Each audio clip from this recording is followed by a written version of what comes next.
Coucou amis des Sœurs de Charité, j'espère que vous allez bien et que cette nouvelle histoire vous trouve en parfaite et bonne santé.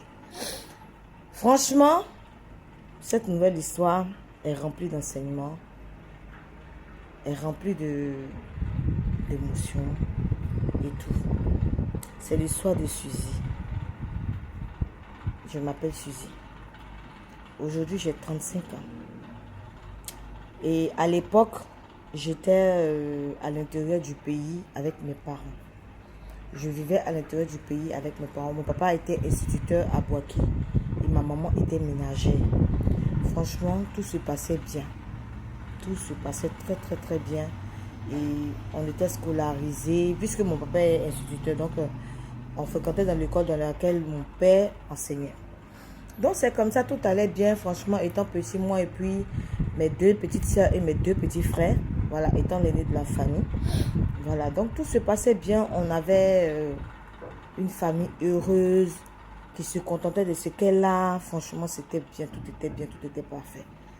Et puis, bon, j'avais des copines dans le village qui avaient des soeurs qui quittaient en ville pour venir souvent au village. Vous savez, avant les vacances, les filles là quittent en ville, venaient au village un peu, venir faire les vacances et tout. Donc, c'est dans ça que je me suis fait des copines en ville.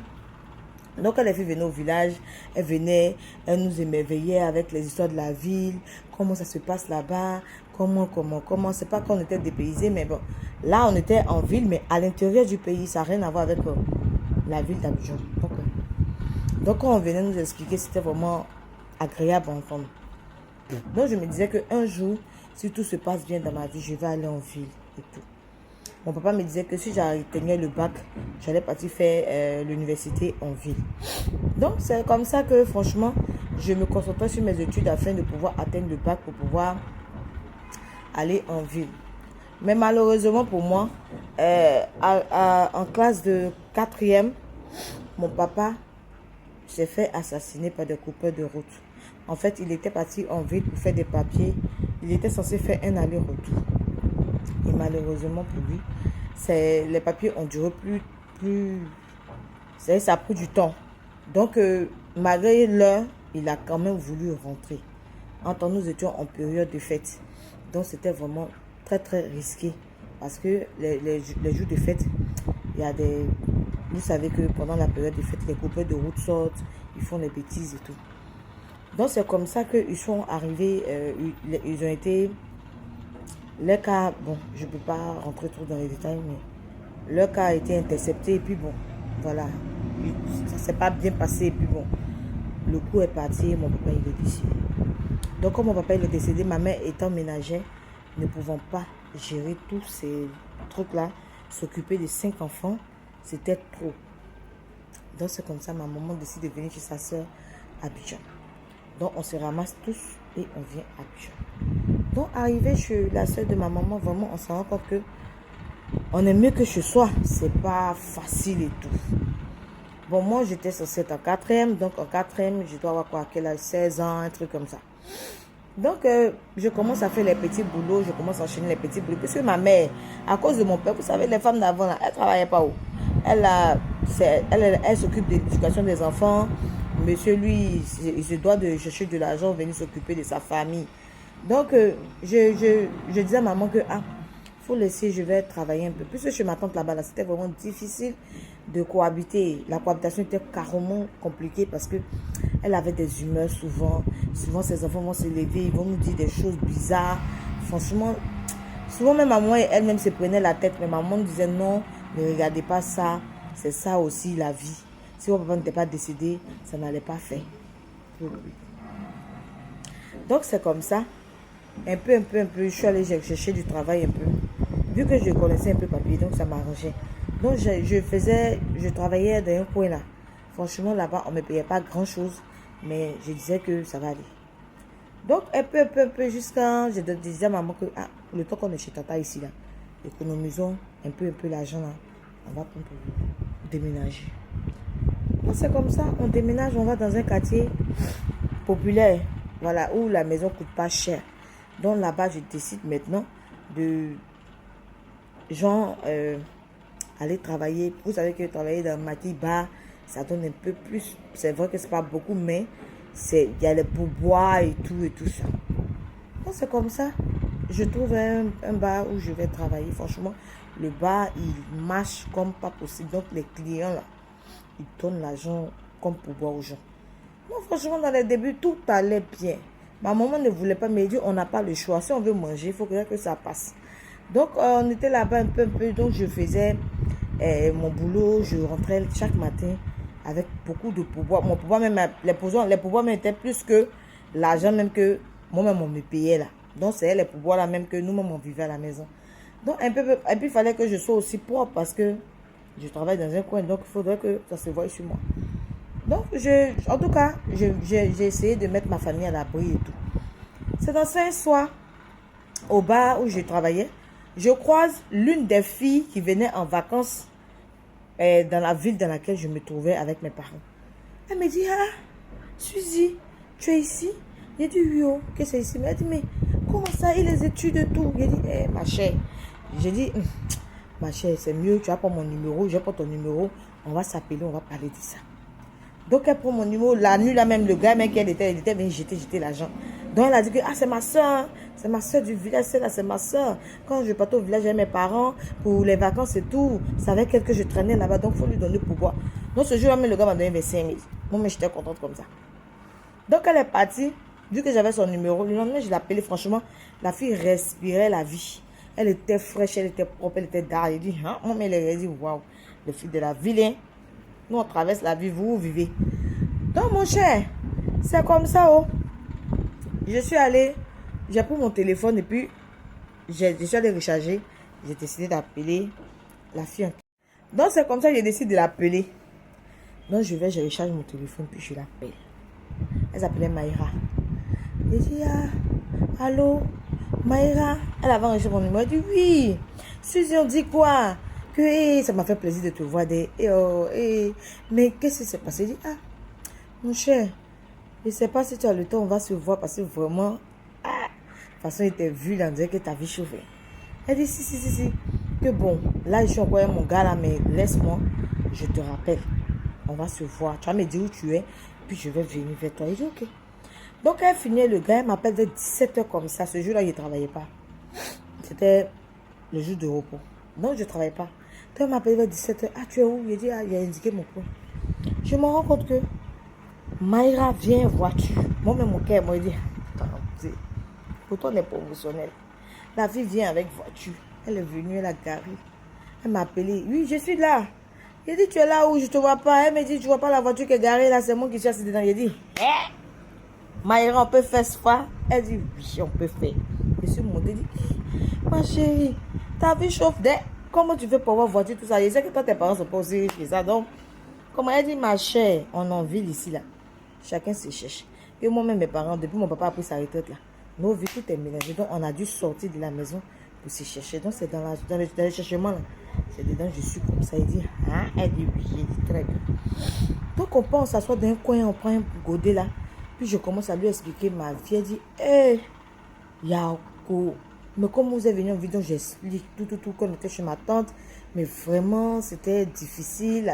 La cohabitation, ça faisait pas et tout. Donc, c'est comme ça. J'ai commencé à travailler un peu d'en bas là, jusqu'à ce que je fais déménager ma famille. Donc, voilà, c'est ma vie là qu'elle est. Elle dit, hé, tu es une jolie fille comme ça. Tu as tout gaspillé d'en bas. Elle dit, hé, viens me gaspiller d'en bas comment? Il faudrait que je m'occupe de ma famille. Qu'est-ce que je peux faire? Elle me dit, ok. Qu'il y ait un bon de copine. Franchement, il faut que tu joues dedans. Parce que toi-même, depuis le village, tu as une beauté brute façon. Donc, il faut que tu joues même dans le bon. Il dit, ah, elle dit, oui. Tu as travaillé d'en bas, tu as gagné combien? Que y a la voiture que j'ai là, c'est un sugar daddy qui a payé ça pour moi. Il dit, ah. Elle dit, il t'a dit que mon papa l'a arrêté. Actuellement là, tu as moi nourri toute la famille. Il dit, hein, elle dit, oui. C'est comme ça. Donc là, il faut que tu joignes, tu rejoignes le bon. Mais franchement, c'était pas ce que je voulais. Moi, je voulais travailler à la sueur de mon front pour pouvoir aider ma maman et mes frères. Parce que c'est l'éducation que moi j'ai reçue. Moi, je n'ai pas connu la vie aussi facile que Maïra voulait que je vive. Mais, situation, en dedans pour y bouge vite, tu fais quoi? Tu prends dents pourries, bien évidemment.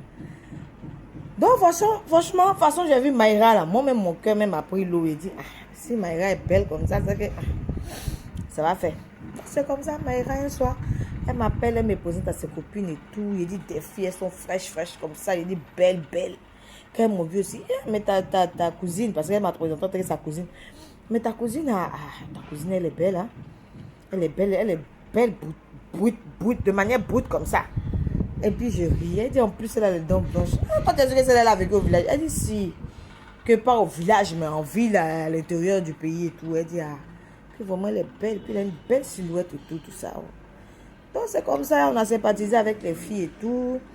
Elles m'ont invité un jour dans leur show. Franchement, les filles là, elles vont en boîte. Elles leur propre argent.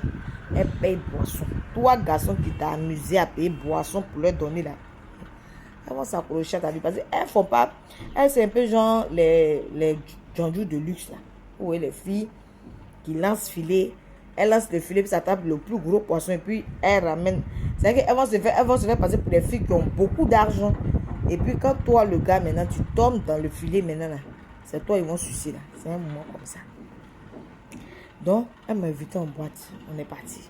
Moi, je n'ai pas bisexuel. C'est vrai, j'ai travaillé au bar, mais j'étais tout en jean, les petits body, mais pour dire que jupe mini, les trucs comme ça. Donc, c'est comme ça, on partait au bar un peu. Donc, je regardais un peu les faits et gestes, comment ça se passait et tout. Franchement, les filles, elles dépensaient l'argent. Hein. Elles dépensaient l'argent. Donc, dans ça, les gars là tombaient dans les filets jusqu'à un jour, moi aussi, il y a eu un dedans là. Franchement, le gars, c'est le gars qui... Il n'est pas... en fait, tu sens que c'est pas trop son délire, les filles de bar. Mais bon, vu aussi les amis qu'il avait, donc ça arrivait qu'il sortait et tout. Donc le gars a vu que parmi les filles, là, je suis un peu timide. Genre, il sent que je suis pas dans mon mood et tout. Donc c'est comme ça, le gars. Il nous envoie la boisson et tout. Et il demande à me parler. Donc le serveur vient et puis il nous dit que le monsieur veut me parler et tout. Les filles là, faut partir. Quand je me lève, je m'en vais, je salue le monsieur. Franchement, c'était un beau monsieur. Pas âgé, hein. Un joli monsieur, bien là, tranquille. Je le salue, puis je m'assois. Il me donne la place, je m'assois. Non, je m'assois, on trinque. Parce que je suis venue à mon verre, donc on trinque. Il dit, ça va, tu t'appelles comment et tout. Il dit, je m'appelle Suzy, tout ça. Il a dit son nom, je vais taire son nom. Voilà. Donc, on a commencé à sympathiser. Franchement, le gars et moi, on a commencé à rigoler. Tu sentais qu'on n'était pas dans notre mood. Voilà, on n'était pas dans notre élément. Lui-même, il n'était pas dans son élément. Voilà. Il m'a dit que c'est parce qu'il y avait l'anniversaire d'un de ses potes. Donc, il a dû venir. Sinon, lui-même, les trucs de soirée, il n'est pas trop dedans et tout. Et moi, il dit, moi, si je suis avec mes soeurs là, franchement, c'est elle qui me trimballe en ville ici. Hein. Sinon, où est Aziza? Il ne m'aime plus. Donc, j'avais arrêté de travailler. Parce que franchement, sortir les filles, ça rapportait de l'argent. Donc, c'est comme ça, lui et moi, on garde des contacts et tout. Et puis, je viens m'asseoir avec les filles. Et puis, il part. Quelques jours plus tard, le gars m'appelle. Comment tu vas et tout? Et ça va. Il dit, on peut se voir. Il dit, oui. On s'est vu, on a papoté un peu, causerie et tout. Essayer de bien faire connaissance et tout. Il m'a dit son âge. Moi aussi, j'ai dit mon âge. Franchement, quand j'ai revu le gars, il paraissait plus frais que ce que j'avais vu dans la boîte. Donc, je dis, waouh. Le gars, il était clair de peau. Donc, c'est comme ça, franchement, tout se passait très, très bien. On a sympathisé. Et le gars et moi, on a commencé à sortir ensemble. Un peu, franchement. Le gars me disait non, il n'aimait pas que je gaze et tout. Il dit, tu m'as trouvé dans le gasoil, mes copines, avec mes soeurs. De temps en temps, là. C'est vrai, c'est pas mon mood. Mais voilà. Le gars me dit non, que si ça fait des dire qu'il va s'occuper de mes parents, que ça cause ça, moi, il sort pour aller faire tout ça. Que lui n'aime pas trop les filles de bar, il n'aime pas ça. Donc, moi, de changer de vie parce que lui, il veut se poser avec moi, les trucs comme ça. Il dit, tu veux te poser avec moi. Ok. C'est question, on va voir. Donc, quand il disait ça, mais il dit, oh, pardon, ceux-là, c'est les mêmes là. Il va venir te dire ça demain, il va aller te fatiguer. Il dit, on ne sait jamais. Elle dit, toi, tu viens d'arriver. Tu es déjà pressé pour aller faire foyer. Ok. Il n'y a pas de problème. Il doit me poser des questions. Le gars, il fait quoi et tout. Donc, je lui ai dit ce que le gars faisait et tout ça. Donc, c'est quand je lui dis ce que le gars fait, elle dit, quand même, il est bien placé et tout. Mais, même si tu gères lui, il faut aller mollo. Si tu veux là, les jours, où on doit gazer là. Fais-lui croire que genre, tu t'es endormi, des trucs comme ça là. Il va pas savoir que tu es sorti quoi. J'ai dit ok. Donc c'est comme ça, j'étais le gars. Donc le gars il pensait que genre j'étais une sainte touche et tout. Donc c'est comme ça. Je faisais mes momozingues avec les filles et tout. Dans ça, j'ai croisé un métis libanais. J'ai croisé le métis libanais. Franchement, il était tout beau, tout mignon comme ça. Je sais pas, mais j'avais un kiff pour les gars clés. Donc quand j'ai croisé le métis libanais, franchement, lui, il est plus fâché pour lui parce que c'est sa peau claire qui me fatiguait. Ouais. Donc c'est comme ça. J'ai commencé à sortir le gars libanais là aussi un peu. Mais lui, il était trop sauvage. Il me donnait l'argent, mais il était trop sauvage. C'est que lui, pour rien, il peut se balader dans la ville, me croiser dans les bars, dans les boîtes, me frapper jusqu'à me trimballer pour partir avec moi. Il s'est encore me bredait pour mettre dessus encore. Mais de toute façon, il me faisait comme ça. C'est comme ça, même l'amour là, même me fatigue. Donc, quand mon gars normal là m'appelle là, son affaire me fatigue. Et ces gens, je le trouve ennuyé. J'ai dit, oh, lui, il me fatigue. Lui aussi me donnait l'argent, mais pas comme le truc. Parce que lui, il voulait m'éduquer de telle sorte que je sois une bonne femme. Alors que le métis libanais là, lui, non. Lui, j'ai juste sa chose. Donc là, s'il m'appelle, qu'il savait que je suis en boîte et je suis quelque part, même si quelqu'un lui a dit, quand il vient là, il n'y aura mis tout sur la table. Il me frappe bien, puis ça va moi. C'était comme ça, vous connaissez les filles là-haut. Les gars qui sont malades là. C'est souvent ça que les filles aiment. Donc c'est comme ça, j'étais avec le Libanais jusqu'à... Avec le métis libanais. Je sortais aussi avec l'autre. Mais l'autre était plus passif quoi. Donc c'est comme ça. L'autre me dit un jour, ah bébé, je veux que tu m'accompagnes, on va aller voir mes parents. Parce que ses parents vivaient à l'intérieur du pays. Il a dit qu'au Libanais d'abord bâtir lui. Il a dit qu'au Libanais d'abord bâtir lui. Il dit, il dit non, il veut que je rencontre sa famille. Et tout. Lui voulait se poser. Hein. Lui voulait même le mariage. Il dit, qu'il me laisse quelques jours, je vais réfléchir. Donc j'appelle Raina, il lui explique. Il dit, Raina, voilà, fait avec. Que le gars là veut que je parte avec lui. Chez ses parents. Elle dit, mais c'est pas ce que... Elle dit, mais c'est pas ce que tu voulais. Il dit, si, mais actuellement là, avec Hussein là, il fait comment? Elle dit, tu as trouvé quelque chose. Il dit, tu sais que Hussein qui est là, il ne charge pas bien. Elle dit, oui, je ne sais pas bien, mais il ne sait pas comment tu as arrangé. Hein. Ton gars aussi, il est malade. Je ne sais pas s'il a mis un tracé sur ton téléphone pour toujours te retrouver. Pour te... D'abord, moi, je ne sais pas.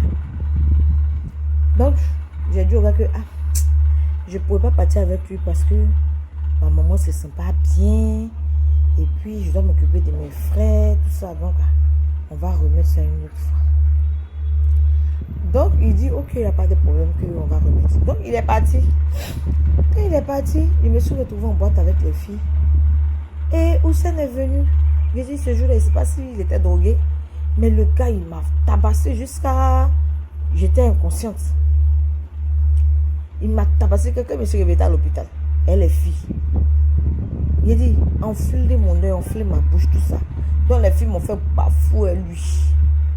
Les gens me l'ont chassé du coin. Et puis ils m'ont mis à l'hôpital. Donc quand je me suis dit, qu'est-ce qui s'est passé? On dit, Hussein est venu, t'a frappé jusqu'à... Il t'a laissé même inconscient. Il dit, Donc les filles ont commencé à parler pour dire, tu as laissé un gars qu'on te tabac comme ça. C'est toi, toujours tu le laisses te frapper, toujours tu le laisses te frapper. Voilà aujourd'hui là. Il t'a frappé comme un voleur. Et voilà, ton visage enflé, tout enflé. Tu allais dire quoi à ta maman là-bas? Souvent, quand je rentrais avec des petits bobos, genre, ma bouche est enflée, il manque non, il a fait quelque chose, c'est là. Mais comme je m'occupais de la famille, là, donc, et puis j'étais devenue une grande fille, donc ma maman n'aimait pas trop mettre sa bouche dans mon affaire. Mais de temps en temps, elle me donnait des conseils et tout. Donc, quand ça s'est passé comme ça là, quand je suis rentrée à la maison, elle m'a dit, mais c'est quoi? C'est quoi le problème? Donc je lui ai expliqué un peu. Elle dit, non. Que moi-même que tu vois là, ton papa m'a jamais tapé. Faut pas laisser un homme te taper. Et puis lui, c'est même pas sûr qu'il va te marier. Puis à cause de ça, il va te laisser, il va te taper comme ça. Franchement, je me suis assise, j'ai vu que vraiment, ça ne pouvait pas. Et ce qui m'avait sauvé, c'est que l'autre était en voyage. Sinon, il avait me trouver avec des yeux fermés, bouche enflée. Ça n'allait pas faire. Donc, le temps qu'il va venir, franchement, tout est descendu. Bon, il y avait un peu de bleu, mais on pouvait gérer. Donc, après ça, Hussein m'a appelé. Il me dit que, lui veut me parler. Tu lui dis, toi et moi, on n'a plus rien à se dire, que je ne veux plus jamais avoir affaire à lui. Qu'il s'éloigne de ma vie.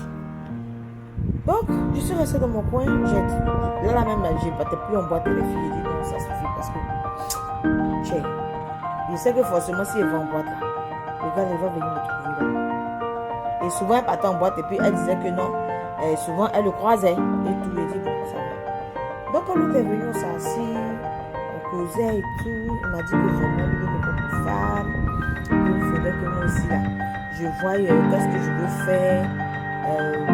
Qu'est-ce que je veux faire comme des choses.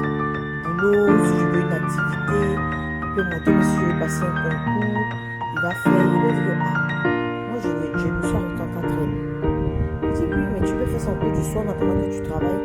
Tu peux, je sais pas, si tu veux, on ouvre un salon de coiffure, onglerie, ce que tu veux. Et puis, étant là, le soir, tu peux faire tes cours du soir qui vont te propulser, quoi. Genre, tu vas avoir le diplôme qu'il faut pour passer le concours qu'il faut. Je dis, ok. Donc, c'est comme ça, le gars, il a fait un petit salon pour moi parce que, étant au village, c'est moi qui faisais les manucures de ma maman. Souvent, je faisais les manucures de mon papa. En tout cas, j'aimais ça, les trucs de faux ongles. Moi-même que je suis revenue en ville, j'ai commencé à moi-même faire mes manucures. Les raïnas, là, c'est moi qui faisais les manucures. Donc, c'est comme ça, je commençais à faire. Donc, je suis allée chez une dame qui était professionnelle dedans. Et puis, elle m'a appris à faire les ongles.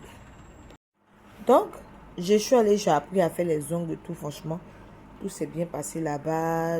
J'apprenais vite. Et puis, je connaissais déjà la base, donc ça allait vite. Donc, le gars, il a ouvert un petit salon bien climatisé où on fait les ongles. J'ai appris à faire les gels, les trucs comme ça. En tout cas, je savais bien faire les ongles. Pédicure, même, laisse tomber. C'est chez moi, tout le monde venait faire les pédicures et tout. Donc, le gars a voulu que lui et moi, on passe aux choses sérieuses, qu'on vive ensemble. Donc, il est venu voir ma maman. Et il est venu parler à ma maman que non, lui veut de moi, il veut me marier et tout. Donc, comment on fait? Donc, elle a contacté mes parents paternels. Et puis, ils sont venus, puis bon, ils ont dit ce qu'il doit donner et tout. Et puis, le gars, il a fait la dot. Il a fait coco et puis la dot. Donc, c'est comme ça, lui et moi, on est partis s'installer ensemble. Donc, il a fait un beau petit salon climatisé, bien où je me débrouillais. Franchement, toutes les filles là, avec qui je suis gazée là, elles venaient faire les ongles là. Et puis, d'autres clientes venaient. Franchement, je gérais ça très bien. Donc, franchement, je faisais les cours du soir en plus de ça. Donc, franchement, tout allait bien et tout. Et le gars, maintenant, il voulait que je tombe enceinte. Il dit, c'est toi qui as dit que de faire cours du soir. Cours du soir, il s'est fait là. Il ne peut pas en même temps m'occuper des ongles et puis venir faire cours du soir alors que je suis enceinte. Donc, pardon, il faut laisser cette année-là. Comme je suis en seconde, quand je vais finir, voilà. Pour passer en premier là, je vais prendre un an pour faire l'enfant et puis voilà. Donc, le gars n'a pas trouvé d'inconvénient. Tout s'est bien passé, franchement. Un an plus tard, je suis tombée enceinte. J'ai accouché, tout s'est bien passé. Donc, on a fini ça. On était là jusqu'à... J'ai repris les cours. Je continuais mes ongles. Franchement, les ongles m'apportaient beaucoup. Donc, j'ai décidé de faire un autre coin. Mais là-bas, j'ai ajouté un salon de coiffure. J'avais un peu d'économie, donc lui, il a complété. Et puis, on a ouvert un autre salon. Donc là, moi maintenant, je donnais formation. Je faisais faire des formations aux gens. Donc, les gens venaient payer pour faire des formations chez moi, tout ça. Franchement, c'était top. J'avais des coiffeuses et tout ça. Franchement, c'était bien. L'argent rentrait. Le gars et moi, on a déménagé. J'ai même fait sortir ma famille de la maison où ils étaient là. Dans le quartier populaire là. Je les emmenais dans un coin un peu plus bien. Une maison un peu plus propre et tout ça. Mes petits frères, j'aidais la vieille. Je donnais l'argent à la vieille pour qu'elle puisse faire un petit commerce et tout. Donc, elle prenait ça pour payer les études. Moi aussi, je venais en renfort de temps en temps. Donc, c'était comme ça. Franchement, tout s'est bien passé. Juste à ce que j'ai le bac. Quand j'ai eu le bac, j'ai dit à mon chéri que finalement j'ai eu le bac en cours du soir, on fait comment? Il me dit, il veut que je passe un concours administratif. Je dis, ouais, c'est pas mal. Puisque le concours administratif, il y a plusieurs branches. C'est comme ça, je passe le concours et je passe le concours de douanier. Donc quand je passe le concours de douanier, Dieu faisant grâce, lui il a son nom qui a bras long. Donc ça marche. Donc quand ça marche, franchement, on est heureux, tout et tout. Nos vies changent du tout. Voilà, nos vies changent du tout. Donc c'est comme ça, je fais mon deuxième bébé. Et puis bon, tout va bien, tout le monde est content, tout le monde rit, tout le monde... Ça. Franchement, les filles même, je les invitais souvent à la maison. Elles venaient, c'était tranquille. Tout se passait bien. Dans l'affaire des douaniers, et je suis tombée sur un collègue là-bas, là, mon cher. Je vous ai dit qu'il y a un souci là pour clé. Moi, il y avait j'ai un collègue là. Non, franchement, le gars là. Bien frais, bien chic, bien tard là. Lui aussi, il était marié. Donc, on a commencé à se fréquenter un peu dans son. On a commencé à se mouiller. On a commencé à se mouiller pour finir. Mais moi, je ne voulais plus de mon foyer. Mais il négligeait mon foyer. Puisque je travaillais dans une autre ville. Donc, j'ai commencé à négliger mon foyer, tout ça. Donc, mon mari se battait pour que son oncle puisse me mettre soit au port, soit à l'aéroport. Pendant ce temps-là, moi-même, dans la bourse où j'étais là-bas, il voulait un peu quitter. Il voulait rester là-bas. Parce qu'il y a eu pin là-bas, donc il voulait rester là-bas. C'est dans ça, quand il vient comme ça, les jours où il doit venir, il trouve des excuses. Ah non, je dois remplacer une collègue. Quand elle va venir, je vais revenir, tout ça pour lever le collègue en question. Juste là, mon mari a mis ses enquêtes, Mon mari voit que il y a un autre gars qui est là. Voilà, en fait. Donc, mon mari me laisse. Puis ils sont trouvé le gars pour dire que tu es marié, tu as une femme, tu as des enfants. Tu penses que ce que tu es en train de me faire là, tu penses qu'on fait ça? Nous sommes des hommes. Tu sais là, tu ne vas pas la prendre. Et toi-même, tu le sais. Je veux que tu la laisses. C'est ma femme. Il faut la laisser. Je l'aime. On a 2 enfants. Comment elle a fait pour arriver là où elle est là? C'est mon seul, je sais. Tu ne peux pas te permettre de faire ce genre de choses alors que toi-même, tu es un homme marié et tout ça. Le gars laisse jouer les Django façon. Il dit non, que mon frère. Faut pas t'amuser à ça. Moi aussi, je peux aller trouver ta femme. Et puis lui dire, parce que j'ai les preuves de ce que j'avance. Parce que on vous a déjà plusieurs fois vu ensemble. J'ai les preuves de ça. Le gars dit, il n'a qu'à le dire à sa femme. Que lui, alors que l'autre là, mon collègue là, lui c'est sa femme qui l'a fait. Donc il n'a pas que... Mais il pensait que mon mari était présenté. Mon mari va trouver la femme du monsieur. Que ton mari soit avec ma femme et tout. La femme dit, comment ça, ton mari soit avec ma femme? Tout. Elle lui a tout expliqué, tout. Et la dame est venue dans la ville où nous étions. Il dit, elle est venue tomber sur moi. Par là. Il dit, mais, parce que moi, je ne connaissais pas la femme du monsieur. Par là. Qu'il faut laisser mon mari tranquille. Tu es marié, tu as des enfants, il faut te contenter de ça. Tu as quel problème? On nous a séparés. Quand on nous a séparés comme ça, il a dit à son mari, mais il y a quel problème? Il dit, non, c'est ma femme. Tout ça et tout. Il dit, mais c'est ta femme. Moi aussi, c'est mon mari. Il y a quel problème? Il y a quel souci? Il me dit, non, que moi-même, mon mari est venu le trouver. Moi, je ne savais pas que mon mari est venu le trouver. Mon mari est venu parler de ça. Que non, il n'a qu'à me laisser. Les cannes comme ça et tout. Mais lui, il ne pensait pas que mon mari allait aller jusqu'à trouver sa femme pour lui dire que lui, sa femme, là, c'est son devant, son derrière. S'il est où il est aujourd'hui, là, c'est à cause de sa femme. Il est regardé comme ça. Et tu penses que moi aussi où je suis là, c'est pas à cause de mon mari. Tu penses pas que mon mari est celui-là. Jean t'a demandé là, c'est toi ce qui est trop marié ici quoi. Il me dit que vraiment, où Santé est parti là, vraiment lui il doit se concentrer pour demander pardon à sa femme. Donc mieux, on arrête là. Je dis très... On s'est bien chamaillé, bien insulté, bien. Moi, il lui a dit que c'est toi qui connais la valeur de ta femme. Moi, je ne connais pas la valeur de mon mari. Il n'y a pas de problème. Il dit non, que s'il est ce qu'il est, c'est à cause de sa femme. Il dit, moi, même si c'est ce que je suis, c'est à cause de mon mari aussi. Mais il n'y a pas de souci. Donc, moi-même, essayé de retourner chez moi. Mon mari ne m'a rien dit. Jean, il ne sait rien et tout. Moi, je me suis dit, chérie, vraiment désolée. Et tout. Patati et patata. Genre, je vais me faire excuser. Il m'a dit non, que lui n'a pas pour ça. Que lui, de toute façon, lui, il m'a vu. Et puis, lui, il m'a aimé. C'est comme ça. Lui, il s'est battu corps et âme pour que je devienne qui je suis aujourd'hui. Il est fier. Il est fier de me voir devenir la femme que même je n'aurais pensé être un jour. Lui, il est fier de ça. Mais que moi, je suis trop influençable. C'est ce que lui, le chagrine un peu. Je suis trop influençable. Je me laisse influencer facilement.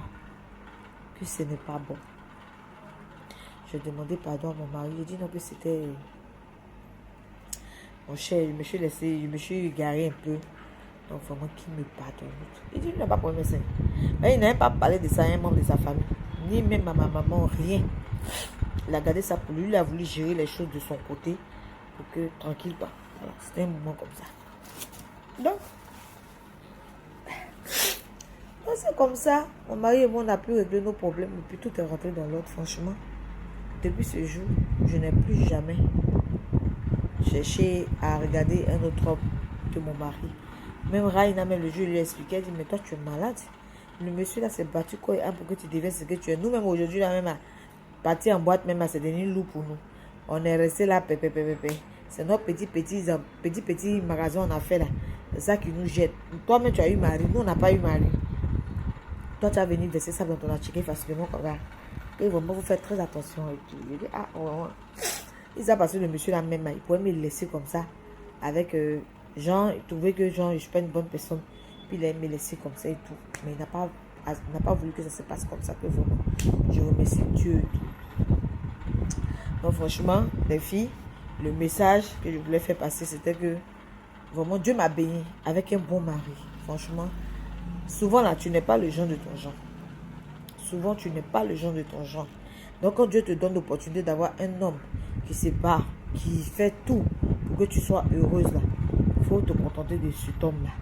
Reste avec cet homme-là. Il ne faut pas le trouver ennuyant, pas le trouver non nonchalant et tout. Parce que soit tu croises des bad boys dehors, non, tu croises ton genre dehors. Et souvent, tu n'es pas le genre de ton genre. Aujourd'hui, je peux dire que je suis une femme épanouie, heureuse dans mon foyer. C'est vrai, j'ai fait des erreurs, mais franchement, je me suis très tôt je me suis très tôt remise en question. Et puis bon, j'ai pu gérer la situation. Aujourd'hui, franchement, tout se passe bien dans ma vie. Donc, c'était ma petite histoire. J'espère que vous aura édifié et tout.